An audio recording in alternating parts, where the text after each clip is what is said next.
Good morning, students. Om Namah Shivaya. Standard 7 Science. Now, our remaining chapter will be explained in this lecture.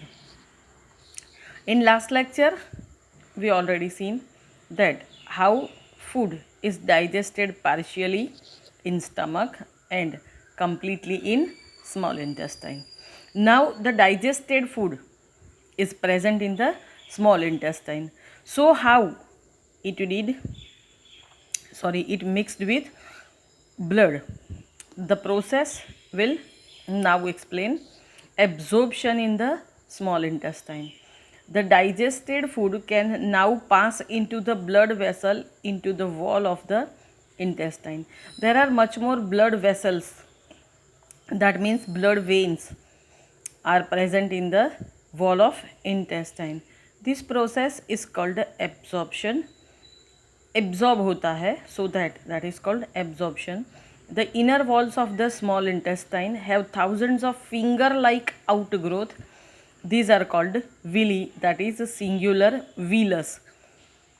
Suppose this is a wall of intestine, and in that just a hair-like structure, as you already seen in 6th standard, in the layer of paramecium, that are called villis.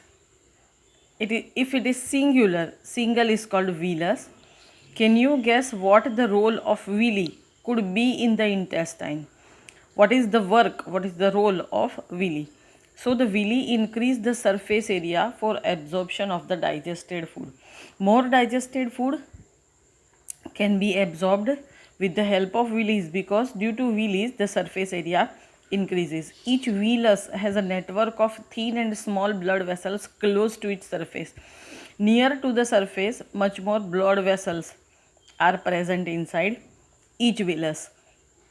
The surface of the villi absorbs the digested food material. This surface absorbed digested food material. The absorbed substance are transported via the blood vessel to different organs of the body. That means it directly mixes with blood. And from the blood vessel, the blood flows throughout the body. So, the digested material is transported throughout the body through blood vessel to different organ, where they are used to build complex substances such as proteins required by the body. This is called assimilation. Assimilation, that means the digested food is used for protein requirement and such other complex substances. So this process is called assimilation. In the cells, glucose break down with the help of oxygen into carbon dioxide and water. Cells के अंदर glucose जो है उसमें से oxygen carbon dioxide और water के अंदर break down होता है, and energy is released that give us energy. The food that remains undigested and unabsorbed enters into large intestine. Okay, passes through small intestine. The digested and useful substance always absorbed.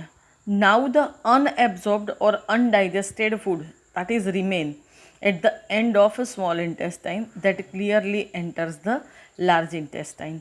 So large intestine is another part of digestive system. The large intestine is wider and shorter than small intestine. Actually it is wider in breadth. So it is called a large intestine. It is about 1.5 meters in length. Its length is 1.5 meter and small intestine is 7.5 meter. Its function is to absorb water and some salts from the undigested food material. As the undigested food material enters the large intestine, extra water and some salts are absorbed in the wall of large intestine. The remaining waste passes into the rectum and remains there as a semi-solid feces. The remaining waste passes, remaining waste, that means undigested and unabsorbed and less watered part, that is enter into the rectum and remains there as a semi-solid feces. The feces matters is removed through the anus from time to time. At regular time of interval, it is removed from our body via anus, and this process is called egestion. In this way, we already studied the different steps of digestion, that is ingestion, digestion, absorption, assimilation and egestion. Now the another type of digestion, that is digestion in grass eating animals. As you already know that we are not able to digest grass directly, but grass eating animals like cows, buffaloes, etc. are eating raw grass only, and they are having some body structure.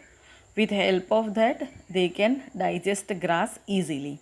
Have you observed cows, buffaloes and other grass eating animals chewing continuously even when they are not eating? Sometimes it happens so that cow, buffalo, etc. are sitting in the tree shed and then they are chewing something. Actually, they quickly swallow the grass and store it in the part of a stomach called rumen. They are having an arrangement that they are having a bag-like structure inside the stomach. At once, when they get the grass, they eat it fastly, very fast, quickly, and swallow the grass. And that grass is stored in the part of rumen, part of stomach. That part is named as rumen. Here the food get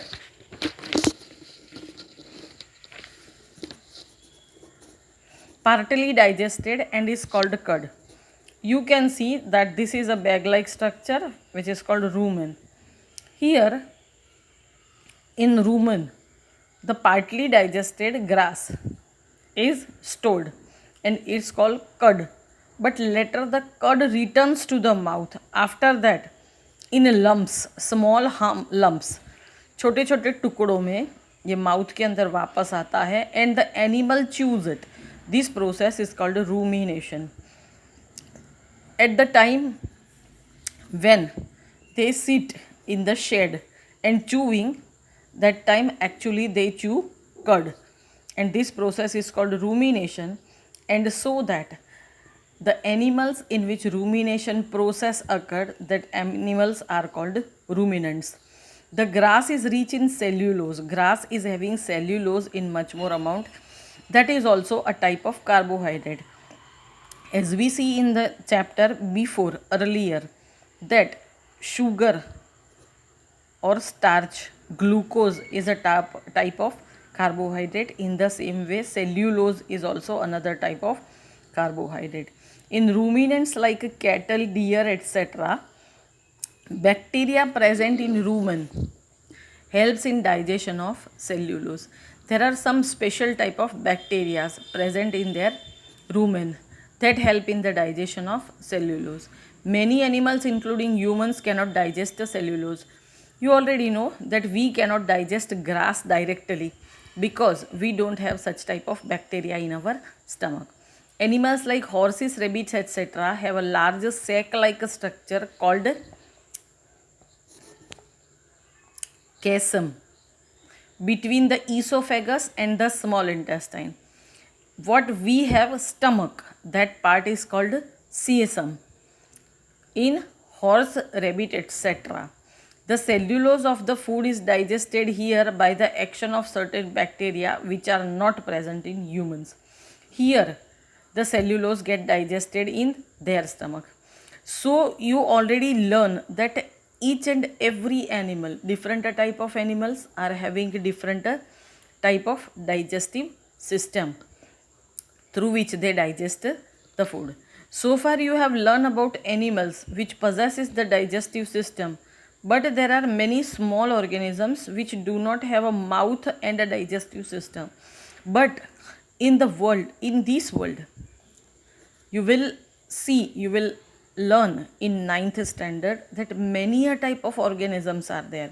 Some are unicellular which we cannot see with our naked eye, जिसको हम normally देख भी नहीं सकते हैं. 2. Huge and gigantic animals like elephant, blue whale, etc. They are having different digestive system and different type of body structure. So there are many small organisms which do not have a mouth and a digestive system. Then how do they acquire the digested food? तो वो food लेते कैसे हैं, digest कैसे करते हैं? In the section below you will learn another interesting way of food intake that will be continued in next lecture. Here are two portions. Pahili wants to know why these animals cannot chew food properly at the time they take in. Bujo wants to know why we cannot digest cellulose like the cattle do. The answer is we don't have special type of bacteria in our digestive system, so that we cannot digest.